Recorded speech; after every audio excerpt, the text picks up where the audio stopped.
నన్నే ఎక్కిరిచ్చిరు కదా మీరు. మన లాస్ట్ టైం నేను ఆలుగడ్డతో ఒక స్నాక్ ప్రిపేర్ చేసినప్పుడు అక్క నిజం చెప్పు, అది మొత్తం పాడు చేసినావు కదా, మళ్ళీ అది కవర్ చేసుకోవడానికి ఏదో పైకి బిల్డప్ ఇస్తున్నావు. అరే ఒకవేళ పాడైపోతే పాడైపోయిందనే చెప్తా కదా, మంచిగా వచ్చిందని ఎందుకు చెప్తా, ఎందుకు కవర్ చేస్తా.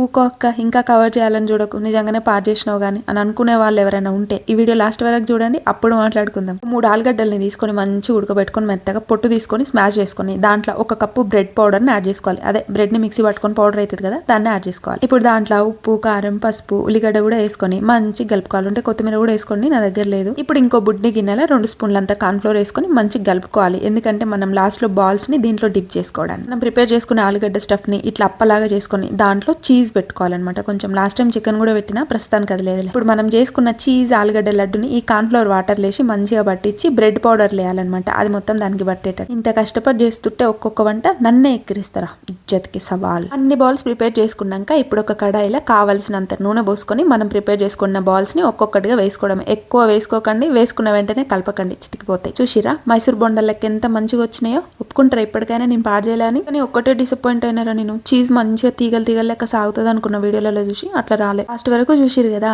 వీడియో నచ్చితే ఒక్క లైక్ ఇచ్చి సబ్స్క్రైబ్ చేసుకోండి.